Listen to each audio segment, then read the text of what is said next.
bolanda biso na Happy Box TV. Ça veut dire décodeur Oyo. Ils ont la chaîne tout le monde entier, surtout en Afrique. Happy Box TV, plus de 400 chaînes. La télévision autrement. Yangwana Ibomakabato, Yangwana Salakamboke Kendemabe. Nous avons besoin de quoi au Congo? Nous avons besoin de Yamutu Oyo, dans la vision pour développer le Congo. Azala juste faisant bien. Ceux qui aillent à Bongisi Congo, que les Kanga congolais du père de la mer, c'est bon. Si nous avons besoin de exemple Mokokaka. Tozwa Moïse Katumbi, Tolongolaye, parce qu'il y a des juifs zambien. Tozwa Miss Kumbatango Foro Toba Sengezi Kantitima. Kantima za mutu province Nangai. Mutu province Nangai. Parce que tout le monde se dit, Ngana za mutu no se tel parce que za mutu province Nangai. Omoni. Mais et le Kwananga na Zakanangote. Je ne suis pas tribal. J'aime le Congo. Tout comme je suis naza mutu ya ekolo tout ya Congo. Tozwa juif. Tozwa américain, tozwa français, tozwa yewana mais aza alingi Congo. Azo sala biloko na na Congo. Nani bénéfice na biso zalani. Il faut wana donc tous na bénéfice parce que azo sala la Congo alingi Congo. Merci beaucoup, chers amis fidèles téléspectateurs de la www.congofrance.com. Merci toujours parce que vous êtes nombreux en train de nous suivre à travers le monde. C'est déjà votre émission Chutsam avec votre humble serviteur Yannick Wenge, Moto Naki Bonzambe. Merci d'avoir choisi Congo France pour vous informer. Laissez-vous bercer sur www.congofrance.com. Bienvenue dans cette émission Chutsam avec votre humble serviteur Yannick Wenge, Moto Naki Bonzambe. Alors cette émission, vous savez bien, une émission de divertissement, l'émission qui vous permet à découvrir toujours la réalité où il est grand, Congo même, tout le monde partout, tout ça partout, tout ça dans Congo, tout ça dans Foot d'ici, tout ça dans Botswana, tout ça dans Durban, Cape Town, Djobu, Pretoria. Nous sommes partout vraiment tout pour nos soucis, il y a qu'à informer parce que vous informer c'est notre souci majeur, chers amis fidèles téléspectateurs, toujours le bien, toujours maman mboka au biso salaka, c'était baka.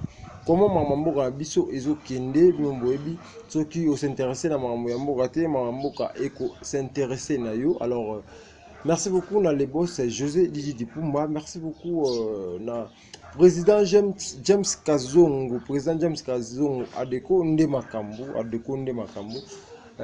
toujours dans le cadre de l'émission de Bisso, Moïse Katumbi Azaki, en Afrique du Sud, nous avons au monde entier, ça y est, confiance,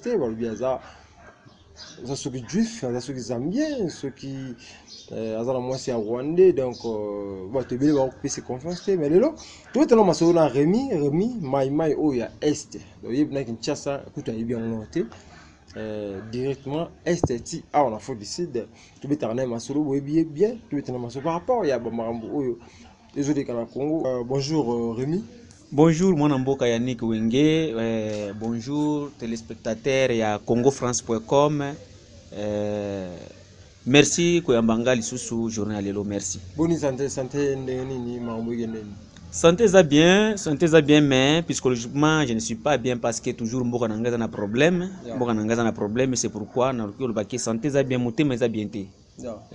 Donc chaque fois du jour et nuit nazo kanisa kaka comment mboka nanga ozwa kimia, comment mboka nanga peut se développer parce que souci nanga nano mboka ozwa kimia parce qu'il n'y a pas de développement sans paix. Il faut qu'il y ait une paix durable pour que Mboka Nanga ezwa kimia. Merci beaucoup. Maintenant, en décembre, élection aux Zala, Kabila Azokende, Batoualobi, Atiki, Otika de Fenaïza, Moïse Katumbi, Yamotomona. Batobele, sur l'actualité, la minute que non, Kabila Azotika, Moïse a protégé, bien naï. La vitesse, c'est là, ils ont combattant, réaction les années, apparemment. Bon, monsieur Yannick Wenge, le journaliste de congofrance.com, selon nga na okioloba ba élection ya décembre, il faut biso Congolais tozo bungisa nanu combat na biso zandeni. Bien sûr bazo bisa biso ki ba nani élection eza décembre, le 23 décembre, mais ya ndenge nini. Il faut tozo ba élection eza crédible. Combat na biso ero yoza nanu départ ya Kabila, mais bato baye bazo ya mema biloko mosusu ya Moïse Katumbi, o Zambien, o nini, o Dauphin ya Kabila. omoni problème ekomi nini na Congo bakongole bakomi zwa mututu net collabo oyebi ke biso mwana mboka na biso les combattants les patriotes Amour William ya kutumba zwaki kikaza collabo bakongole ndeloko wana bazozwa Moïse bakongole bazozwa te moto Moïse katunani ya kutumba aza collabo tuna ye bapesi mbongo wapi omoni yango ozana ba preuve mbongo wana mutu wana na preuve ata moko te lelo pe bakongole bazoya te aza boye Dauphin Kabila preuve omoni na soki avant ko confirmer loko il faut ozwa na preuve mutu moko ayenga te omoni mutu wana aza na États-Unis na olobako mona ete Moïse Katumbi toyoki akutani na Kabila na nani na Zambie bazabai akutani na Kabila na Zambie po Zambie aptikela ye pouvoir oui na yebisi ke omoni koloba biloko te parce que nous informons toza awa mais toza awa te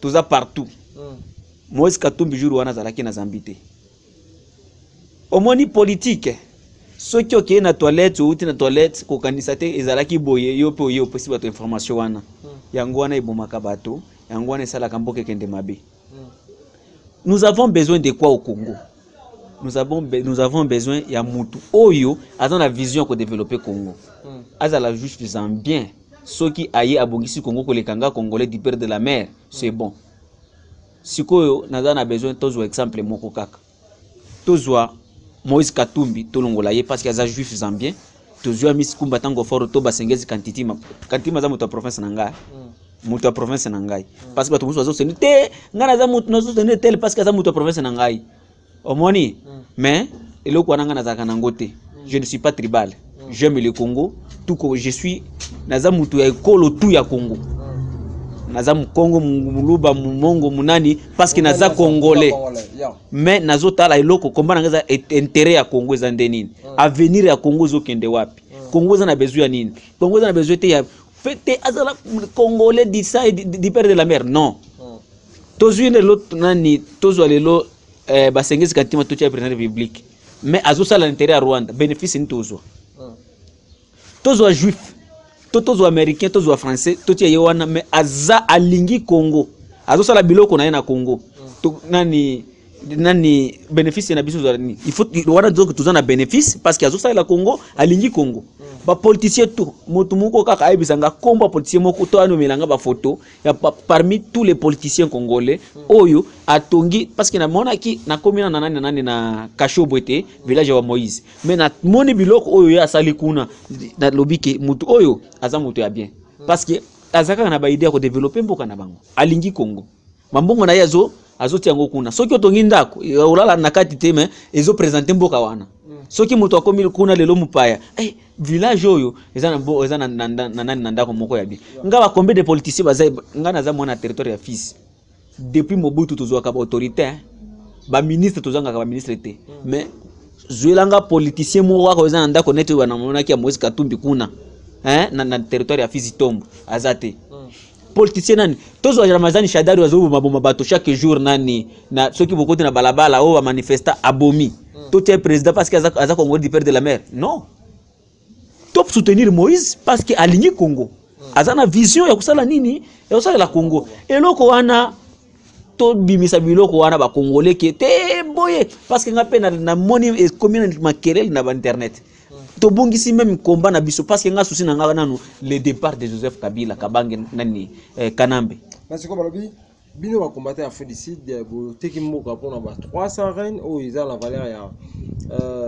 220 quelques dollars pour na ba polo pour na Moïse Katumbi bato ebele monde entier ba ini ba combattre à félicite bo kendaki na conclave ya Moïse Katumbi bozu ba 300 reines na ba polo bo ngana nazaki kuna te jour wana mais j'ai félicité bato wana bakendaki kuna on féliciter bato bakendaki na félicité bango na félicité bango na manière nini omoni bato mususu je ne suis pas de l'IDPS mais je suis partisan ya Etienne Tshisekedi parce que ça perd la démocratie à Congo na lingi na je ne suis pas de l'IDPS mais na lingi po na musala na yo asalaki via lobaki ke soki moto apesi no mbongo boliango eza mbongo na bino wana d'abord félicitations à tous bazwaki soki ba 300 rena okaki ba musu ba lobi 300 ba musu 500 et soki Moïse apesi yo.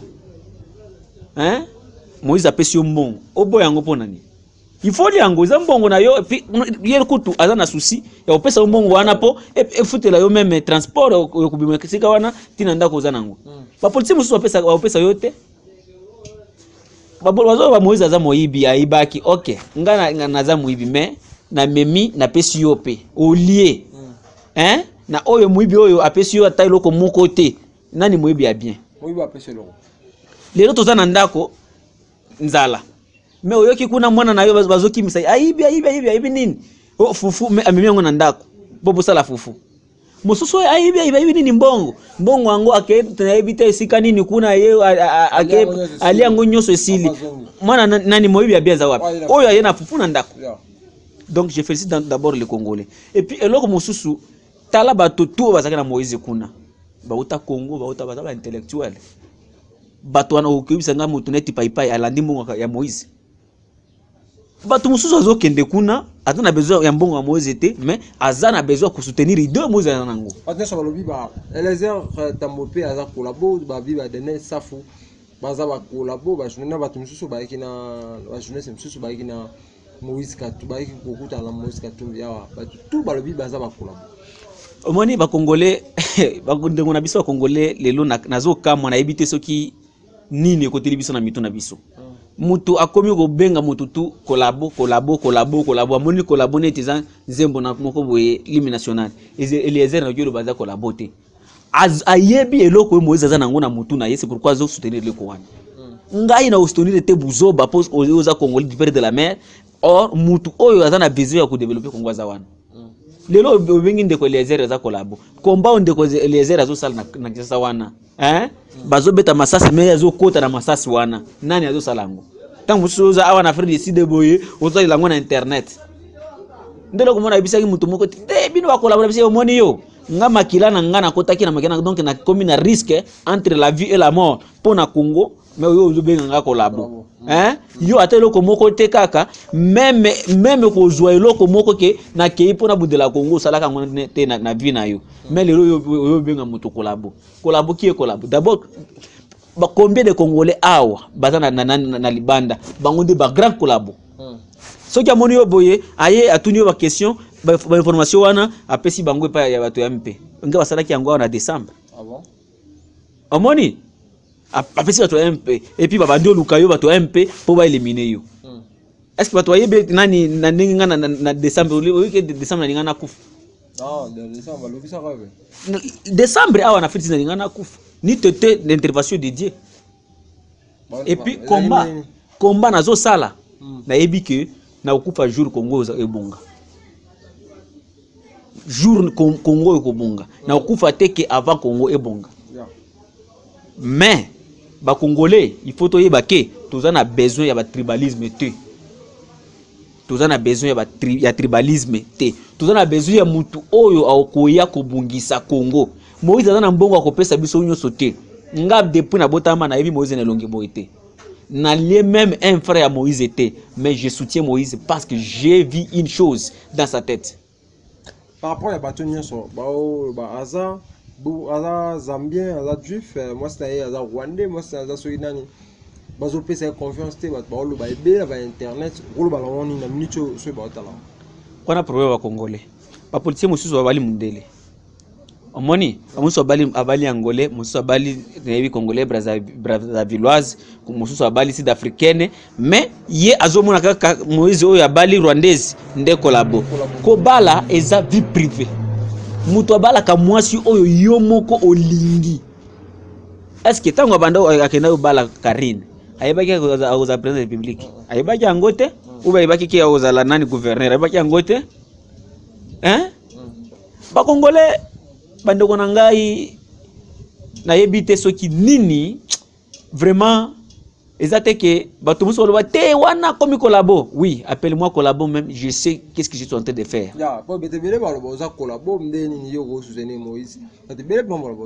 je ne suis pas prêt de soutenir quelqu'un qui va envahir le Congo parce qu'il est congolais du père de la mer je suis prêt de soutenir quelqu'un qui va développer le Congo qui nous amènera une paix durable au Congo parce qu'il n'y a pas de développement sans paix durable et puis qu'il faut au moins ceux qui osent un programme au sein de locaux il faut nous en un projet.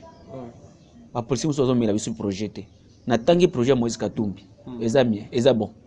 Ba tous été on a projet kaka papier. Oui, mais il faut za la nana. Comment ko tonganda ko za même na platé. Omoni. Et puis depuis ndenga yebaka Moïse Katumbi. Aza gouverneur Katanga. Aza neti Kabila te. Kabila papa pesa biso ba promesse ya ba route.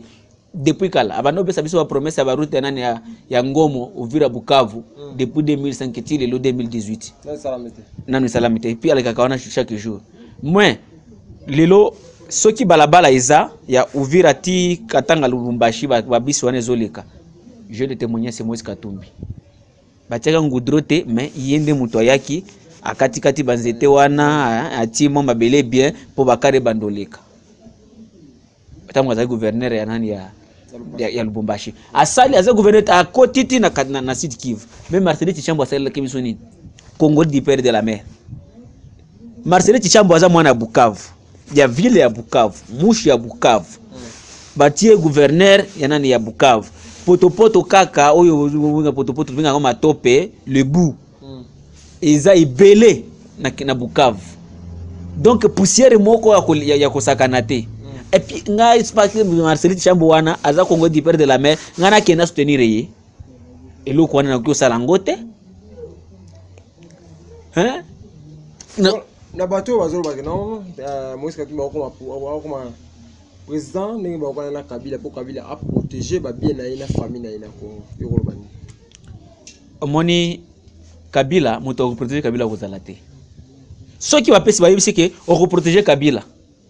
Parce que tous on a besoin de tolongola mboka na kati ya puis oyo Kabila kotisi yango même yong même ngana ondima.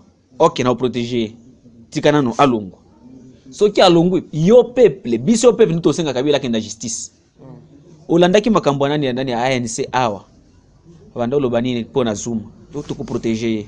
To ko protéger. Le lobby omona kite Zuma zaki na nani na coach nani ya Peter Marisbeck. Pona nini ba dossier wana moye ba garder nguzala te. Ce qui Moïse azui pouvoir. Ye moko pouvoir eza kateke ngai nde ngai biso nde biso te. Justice eza wana. Constitution watu wazoloba te constitution lobi boye bato bakomi banotala kaka nationalité wana bazotala te ba mandat nani ya Kabila combien de fois il a violé la constitution, combien de fois Kabila banda violé la constitution depuis serment na ya liboso o ya 2006 c'était le 6 décembre 2006 o alba que parce que constitution lobi que il faut école za la gratuité biloko tout nini mais il abanda violango depuis le jour wana bato bikolo kwana ba bosani yango. Constitution na biso il faut tout kamutu oyo aoya pour honorer constitution parce que constitution na biso eza déshonorer lelo. Omoni et soki Kabila lelo tout on a besoin de Kabila akini. Soki moza uzo pouvoir, soki yo, soki ngai, soki nani choisate mutu musu akota mais à l'exception de l'ennemi du Congo. L'ennemi du Congo ce n'est pas un étranger seulement mais il y a même des Congolais qui sont des ennemis du Congo. Je ne crains rien, je vais même citer les noms. Lambert Mende, Ramajani Shadari, Evariste Boshabe, oyo nani, Shoki Tundu, Bango Tuana, bande ya Kabila wazoma bato, ce sont des ennemis du Congo. Les ennemis, ce sont des gens, donc, même mes enfants, je les dirais que tel c'était un ennemi, il était un ennemi du Congo. Tout ça la biloko na makanisi. Tribalisme. Et que ma biso eloko nani place mon côté tozo bungisa même crédibilité na biso na devant la communauté internationale. Mutu moko lobi ayisenga ke tozo biso to imposer papa a tozo en Afrique o imposer ni l'Afrique abisenga ke te biloko oyo Kabila bongisi te parce que mamindele bazana kati papa mundele nani akyo boya o pays ba fonctionnaire na yote mundele nani akyo boya o saila bato même balabala. Omoni mundele nani akyo boya pesa to mai ya bien te choléra chaque jour na capitale ya Kisasa. Congo eza produire courant même en Afrique toujours courant Congo mais chaque jour de nani coupure ya courant na ville ya Kisasa ba ville tout ya Congo courant ezate ba balabala ezate awo kendate okibi sangaza mundele wana buzoba. Omoni mutu wana akere tozo mutu musu afanda wana. Moïse il n'était pas saint ou bien il n'était pas que il n'est pas saint. Jour wana soki mutu to zanga na bayere na ye même yo lelo soki to tiyo wana uzana bayere na yo okioza na mwana moto na masanga te na fimaka te mais azaka ka ndumba moko akosakana te ube moyibi moko akosakana te omoni mututu avant ko corriger loko yo pe il faut mita na kati toza na besoin ya mutu oyo autioza la même mutu président oyo nde aza honnête azalaka te tomoni combien de président ba oyo baza bapaya mais azosalila mboka na ndenge mboka esengeli salama nde loko biso toza na besoin nango na Congo soki obandi biloko ba nationalité wana tokende sikoyo soki bisinga ke Moïse aza étranger à qui la faute donc aux gens de l'AMP parce que bango ba memaki ok aza étranger comment un étranger aux huit sud-africains awa au même na Congo postuler aux la députée nationale omoni est-ce constitution di mwana ezimite hein et aujourd'hui déjà au leki la députation nationale ou provinciale zwa gouvernorat gouvernorat zwa nani muso banda diriger ya ba MP na Katanga nini hein donc ba complice za to wana MP ba congolais ezobenga ke ngande congolais oyo bazo sala ke te wana zambien parce que tozalaki na yena na MP akenaye Moïse, selon moi, c'est un Congolais parce qu'il aime le Congo et il a travaillé au Congo et il a la carte congolaise et il est en train de faire ses histoires au Congo. C'est un Congolais. Merci beaucoup, cher ami, toujours, chers amis fidèles téléspectateurs, toujours dans le cadre de cette émission. Nous allons vers la fin de cette émission. Merci beaucoup. Dans l'intervention, mot de la fin par rapport à Batoubaota la biso, moi, mon comprendre Congo et à lobby. Bon, en guise de conclusion, au cœur de Baké, Bandekonanga ba Congolais, Banamboka, Tozan a besoin, il y a Congo, il y a lobby, et Bunga, Congo, il y a lobby, et la Congo, mon a développé. Donc, Moïse Katumbi, ce qui est le lot, aïe la baïde, à Kobungisa Congo, il faut tout soutenir, yé, que, Kozamutu Oyo, aïe Kobuma Congo, aïe Kobuma Bana Congo. Au moni, Tozan a besoin à venir à Congo, Tozan a besoin à Moutoute. Même quand vous avez lelo mais intérêt tout cas razo tindango libanda boko inanga makasi et biba congolais totika biloko ya kopesa pesa to nationalité congolais a komiso ki mutu moko boye oyo mutu ya nani ya aza mutu ya paitel iloko wana il faut totikango po iloko wana komima biso ata place mon côté to makanisa na biso il faut se focaliser kaka na nini na développement à Congo paix durable au Congo. Moi mon souci est que il faut au Congo qu'il y ait une paix durable d'abord. Il n'y aura pas de développement sans paix durable. Il n'y aura pas de développement sans volonté. Développement, ma politicien na biso tozo soutenir que yaza congolais volonté wana bazala kanangote. So ki oboy Moïse lelo. Kala mingi te bato ndako ba Félix azoteka pizza. Donc oboy Moïse, oboy Félix, oboy nani Kamere, oboy batotu yo ndiminani sikoyo. Ondimina ebisanga ondiminani yo leka sikoyo place wana poto pona yo total eloko kosala po oboyi ba mususu soki ozana vision ya Congo kosala eloko wana lisusu te contact nanga eza plus 27 61 1 00 13 56. Je demande au peuple congolais, soutenons tous celui qui a la vision de développer le Congo et celui qui a la vision de nous amener à un endroit là où nous voulons. Et moi, selon moi, pour le moment, c'est M. Moïse Katumbi. Merci. Merci beaucoup, chers amis fidèles téléspectateurs de la 3W Congo-France.com. Nous sommes arrivés à la fin de cette émission. Merci beaucoup, Naremi. Congolais après ça ce matin tout ma solo par rapport à l'émission la biso. Merci beaucoup les boss je dis pour moi merci beaucoup à tout le monde qui a suivi cette émission. Vous mon boy les propos tenus dans cette émission ça n'engage que son notaire on est à Rémi et mon quoi lobby après si point de vue naie pour tout ba boy Moïse ya lobby mutu nyos na Congo ya kala avancer mutu tout na Congo ya collabo mutu nyos na Congo nani wa ozana mutu ya Congo ya lobby. Merci beaucoup na président James Kazongo, merci beaucoup na fils du roi Patrick Mayele, merci beaucoup na Yves Wenge, Ndoïnanga, vraiment, merci beaucoup. Dans le tour, la émission, nous sommes arrivés à la fin. D'ici là, tout va bien sur www.congofrance.com avec l'espoir de vous trouver au prochain numéro. Ciao.